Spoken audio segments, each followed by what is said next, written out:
नमस्कार। प्रस्तुत है आज का चिंतन। ईश्वर का द्वार सबके लिए समान रूप से खुला है। इसमें जो भी चाहे प्रवेश कर सकता है। सूरज नित्य उदय होता और अपनी राह चला जाता है। हम चाहे तो धूप में पहुंचकर उससे मिल सकते हैं। यदि घर में बैठे रहें और आंखें बंद कर लें तो फिर उससे मिलना कठिन है। सूर्य से कृपा की याचना व्यर्थ है। वह तो अनवरत रूप से बरसा ही रहा है। बंद तो हमने अपने दरवाजे और अपनी आंखें कर ली हैं। खोलना इन्हीं को है। कृपा तो अपने ऊपर अपने आप को करनी है। अगर यह सोचें कि मेरी आंखें ठीक हैं, केवल दुनिया ही अंधेरी हो गई है, तो फिर वस्तु स्थिति को समझना कठिन है।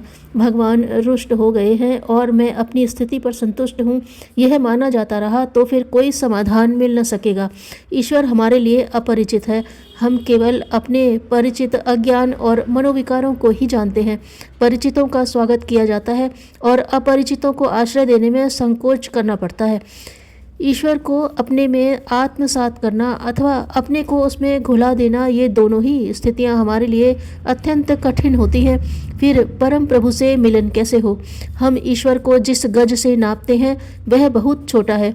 अपने गज से महामानवों तक को लोग न नाप सके। उनके रहते उनका उपहास और असहयोग करते रहे। फिर इतने विशाल परमेश्वर को अपना छोटापन रहते किस प्रकार जाने? उसे कैसे पाएं और कैसे अपनाएं? ईश्वर का स्वरूप है महानता। इस विशाल ब्रह्मांड को उनकी एक छवि के रूप में देखा जा सकता है और इस सुविस्तृत विस्तार के अंतर्गत हो रही ज्ञात और अविरल हलचलों को उस महासागर की तरंगें समझा जा सकता है।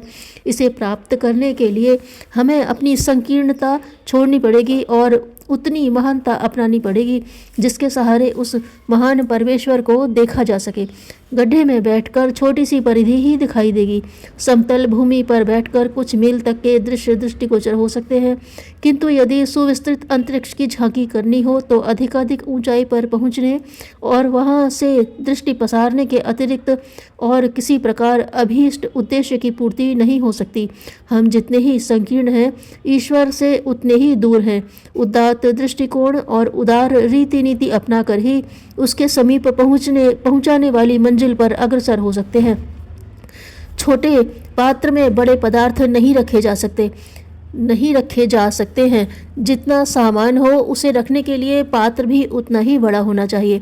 बड़ी जलराशि गहरे तालाब में ही भरी जा सकती है। ईश्वर महान है। महानता के रूप में ही उसकी स्थापना अंतःकरण में हो सकती है। महामानवों को ही दूसरे शब्दों में ईश्वर भक्त कह सकते हैं। संकीर्ण स्वार्थपरता की धुंध जितनी मात्रा में निरस्त करते हैं उतने ही स्पष्ट दर्शन भगवान के हो सकते हैं। ईश्वर खुला आकाश है, कोई व्यक्ति नहीं। हम आकाश में उड़ें, उसका अंचल खुला पड़ा है। आकाश हमें खींचकर ऊपर नहीं उड़ाएगा।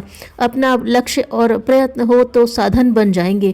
समुद्र न तो नदियों को बुलाता है और न रोकता है। कोई नदी चाहे तो तालाब में रुक जाए, कोई चाहे तो बहती चले और समुद्र में मिल जाए। ईश्वर को प्राप्त करने के लिए उसे समझना आवश्यक है।